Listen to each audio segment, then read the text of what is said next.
राजश्री शाहू विकास आघाडीचे तिन्ही उमेदवार नगराध्यक्षपदासाठी संजय पाटील यड्रावकर, वार्ड नंबर 3चे महिला अ गटातील मिनल रोहित नांद्रेकर आणि ब गटातील पुरुष सचिन आप्पासाहेब नेटवे हे तिन्ही उमेदवार मताधिक्याने विजयी होणार.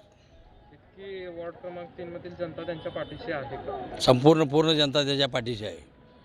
याच वार्डातून आत्ताचे उमेदवार नगराध्यक्षपदाचे संजय पाटील यड्रावकर हे 2017ला याच वार्डातून सगळ्यात हायेस्ट मताने विजयी झाले होते. आणि जर संपूर्ण जयसिंगपूर शहरामध्ये जर बघितलं तर काय वाटतं, लोकांच्या मध्ये कोणती भावना आहे? जनतेच्या मनातच आणि जनतेच्या ओठातच राजश्री शाहू आघाडी आणि यड्रावकरांचं संपूर्ण पॅनल ह्या जयसिंगपूर नगरपालिकेमध्ये आणि या जयसिंगपूर नगरीचा विकास करू शकेल हे जनतेच्या तोंडातूनच बाहेर येते. त्यामुळं आता याला निकालाची आवश्यकता नाही. 26 नगरसेवक भरघोस मताने यावेळेला विजयी होतील, यात कोणत्याही प्रकारचे शंका घेण्याची गरज नाही. विरोधकांनी कोणत्याही प्रकारचे कितीही खालच्या लेवलला जाऊन ताळतंत्र सोडून जरी यड्रावकरांच्यावर आणि शाहू विकास आघाडीवर आणि नगरपालिकेच्या कारभारावर जरी त्यांच्यावर आक्षेप घेतला किंवा त्यांचे बदनामी करण्याचा जरी प्रयत्न केला तर आज जनतेला डोळ्यासमोर दिसण्यासारख्या काही गोष्टी भविष्यामध्ये कधीही घडणार नाहीत. त्या गोष्टी ह्या यड्रावकर बंधूंनी महाराष्ट्र शासनाच्या आपल्या या आमदारकीच्या आणि मंत्रिपदाच्या माध्यमातून भरपूर विकास कामं केलेली आहेत. न भूतो न भविष्यती अशी संपूर्ण पश्चिम महाराष्ट्रातील ज्याचं कौतुक या राज्याचे माजी उपमुख्यमंत्री अजितदादा पवार, एकनाथराव शिंदे यांनी केलेलं आहे.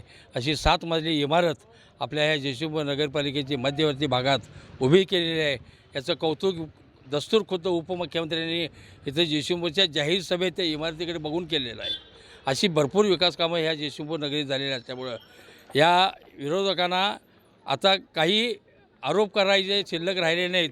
म्हणून यड्रावकर घराण्याच्या वैयक्तिक पातळीवर जाऊन ते यड्रावकरांना बदनामी करण्याचा प्रयत्न करणार आहेत.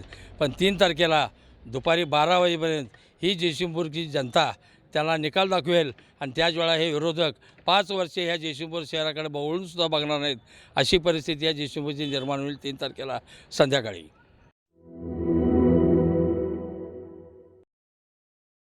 सैन्य आणि पोलीस भरतीमध्ये 35 वर्ष अविश्रांत सेवा देणारी महाराष्ट्रातील एकमेव संस्था म्हणजे आदर्श करिअर अकॅडमी. प्रवेशासाठी संपर्क आदर्श करिअर अकॅडमी, बहादूरवाडी, तालुका वाळवा, जिल्हा सांगली. मोबाईल क्रमांक 91 58 66 89 89 आणि 99 60 88 88 33.